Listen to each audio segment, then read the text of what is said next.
Oke, selamat berjumpa. Dalam kesempatan ini saya akan menjelaskan tentang namanya aktuator. Nah, aktuator itu segala sesuatu yang dapat Anda pergunakan untuk membuat gerakan sifatnya fisikal. Si robot dia butuh untuk bergerak. Nah, untuk bergerak ini ya dia butuh sesuatu untuk menggerakkannya. Nah, itulah aktuator. Aktuator bisa sifatnya electrical maupun non electrical. Contohnya kita manusia punya aktuator utama kaki, itu kita pakai untuk bergerak kemana saja. Tapi kita juga punya aktuator pembantu, contoh tangan kita. Nah, itu kita bisa pakai untuk bergerak juga kalau dibutuhkan. Oke, itu aktuator cara mudahnya seperti itu. Nah, di dalam materi ini kita akan bahas namanya aktuator, lalu gimana aktuator di robot, apa saja yang dipergunakan sebagai aktuator, lalu tipenya apa saja, seperti apa karakteristik masing-masing aktuatornya, dan cara gimana si robot bisa mengetahui bahwa dia itu melakukan pergerakan.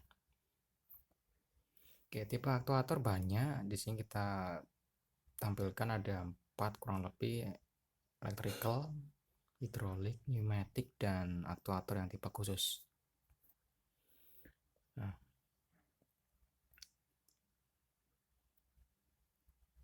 aktuator memang banyak macamnya, tapi yang umum dipergunakan di robot ya aktuator yang bentuknya electrical, contohnya motor itu paling banyak dipergunakan. Motor juga bisa bermacam-macam, mulai dari motor yang DC yang paling umum sampai motor yang AC juga ada. Yang AC biasanya dipakai untuk yang robot industri.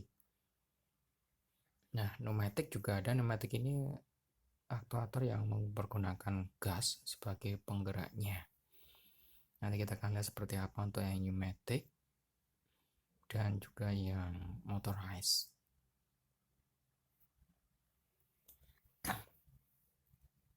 Nah, apapun untuk penggeraknya ya dia butuh sesuatu untuk mensensing ataupun untuk merasakan pergerakannya.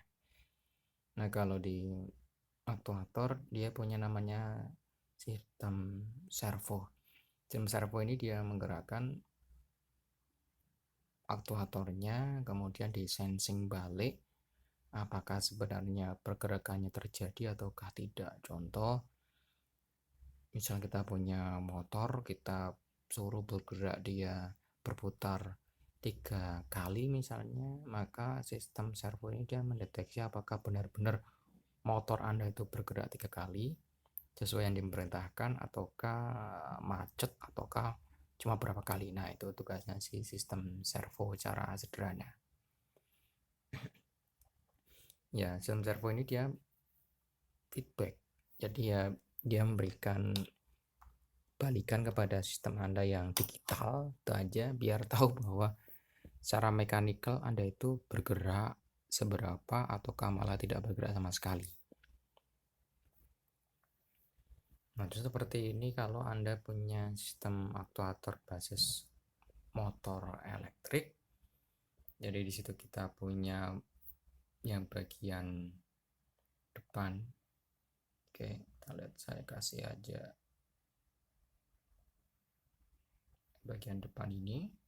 Itu adalah untuk namanya sistem kontrolnya. Nah, nanti kita akan lihat di bagian sistem kontrol lebih detailnya. Terus yang di bagian belakang sendiri itu adalah motor Anda. Motor Anda itu adalah aktuatornya.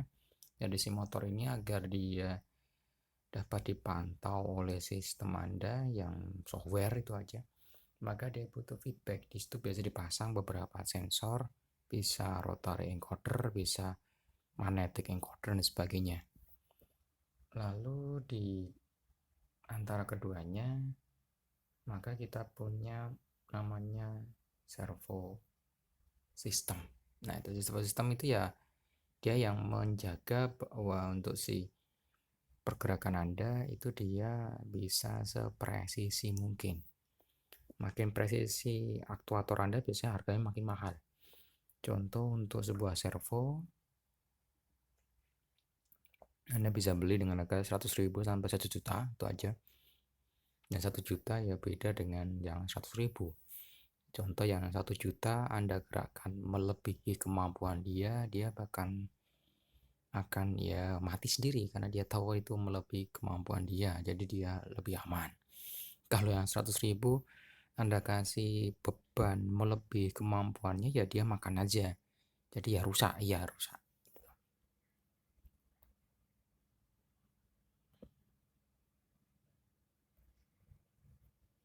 Oke. Servo control sendiri dia memberikan beberapa karakteristik untuk proses mengendalikan aktuatornya. Yang pertama biasanya dia punya kemampuan untuk mengatur torsi itu aja agar semaksimal mungkin dengan proses percepatan dan perlambatan yang secepat mungkin. Tentu saja kita kalau misalnya kita ingin menuju suatu titik atau goal robotnya yang jauh, maka kita akan mencapainya inginnya cepat. Maka pertama kali ketika kita menggerakkan aktuatornya, entah itu motor entah itu apapun, kita ingin speednya tinggi, boost gitu aja. Nah itu tugasnya servo motor, dia ada namanya akselerasinya. Dan ketika misalnya dia melakukan perlambatan atau deceleration, maka kita pinginnya kita bisa mengatur seberapa cepat dia melambat. Misalnya kalau objeknya sudah terlalu dekat, kita ingin langsung stop. Nah itu akselerasinya tinggi.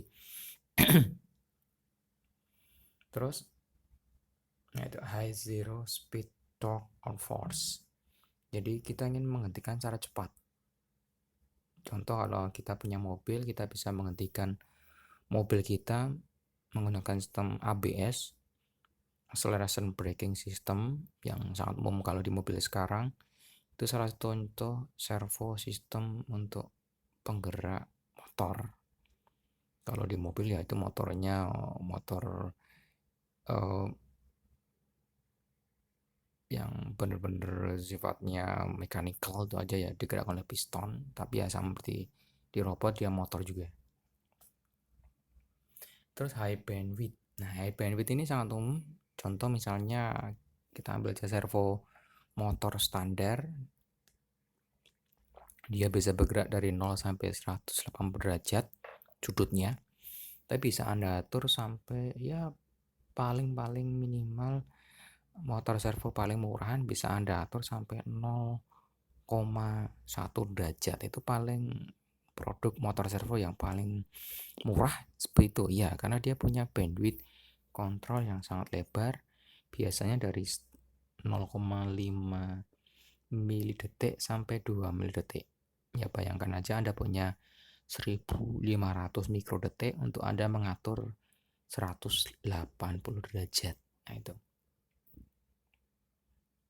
Terus work in all four quadrants. Nah umumnya kalau motor servo ini bisa dia bekerjanya umumnya dalam 2 kuadran dari 0 sampai 180 derajat.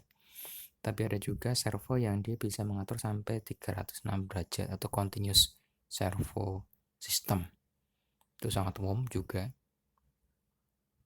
Terus robust karena servo sistem atau servo controller ini dia membuat aktuatornya ya boleh dikatakan pinter itu aja. Nah aktuator sendiri ada tadi kita lihat ada yang pneumatik, ada yang elektrik. Yang elektrik ada beberapa macam karakteristik yang akan sangat banyak kita jumpai.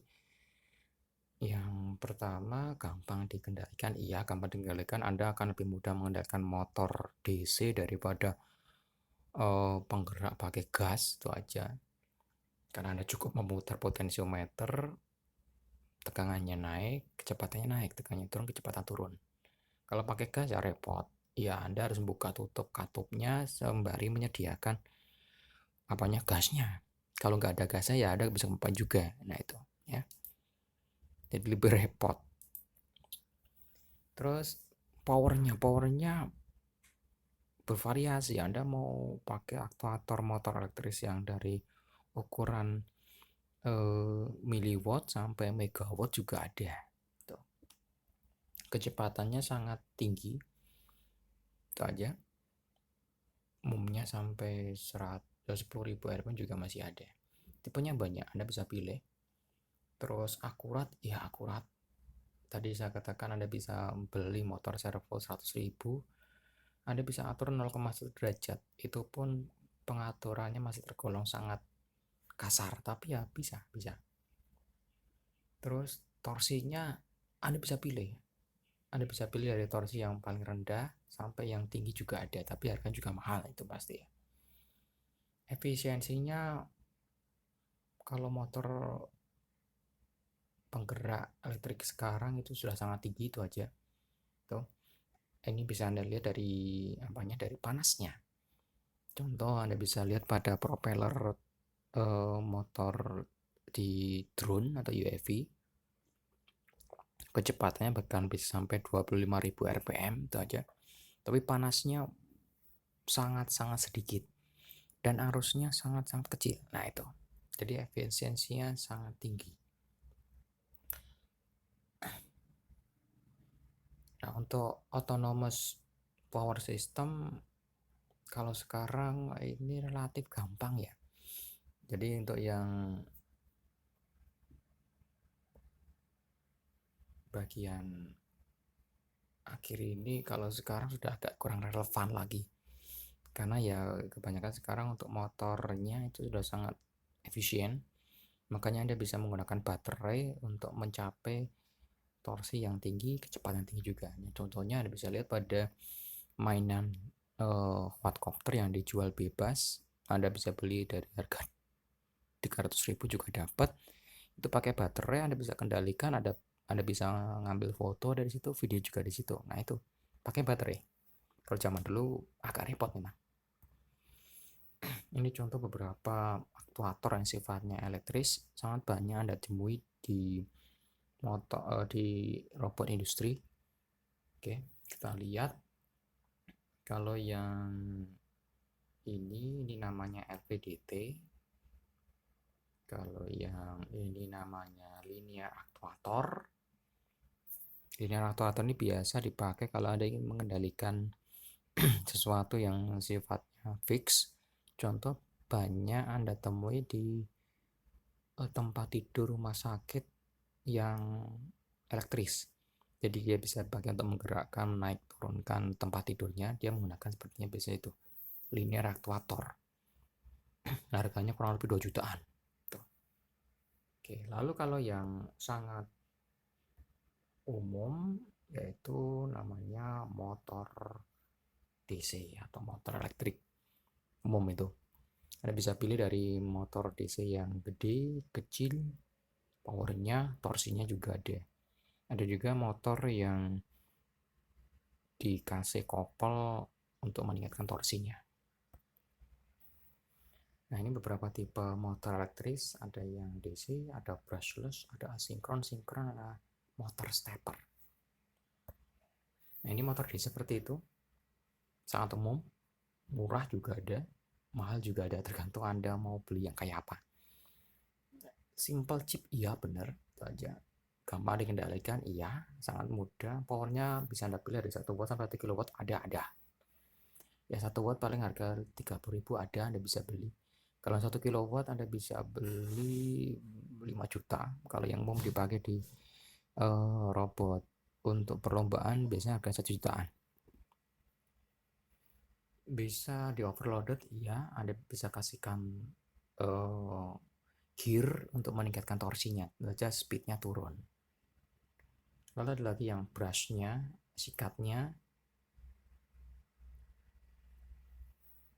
Terus untuk torsinya bakal dia rendah tapi speednya tinggi. Atau bisa juga sebaliknya, kalau Anda pilih torsinya tinggi, speednya rendah, tergantung Anda mau pakai gear seperti apa. Itu motor DC.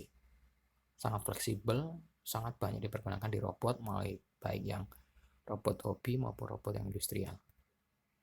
Seperti ini proses kendalinya, biasanya mereka menggunakan namanya drivernya, ini namanya H-bridge. H-bridge karena dia bentuknya seperti huruf H. Nah, seperti ini. Itu H ya. Nah, jadi untuk membuat si motor itu dia bergerak bergerak, misalnya kita ingin menggerakkan dari plus ke minus, maka yang Anda hubungkan itu adalah yang saklar ini dan saklar ini. Yang saklar ini dan yang saklar lainnya mati. Itu aja.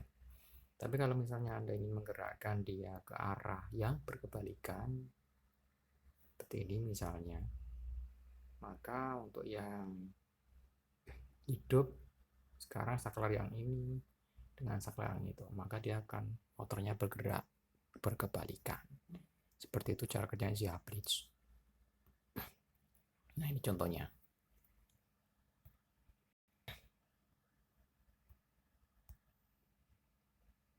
Oke, itu Hablitz seperti itu.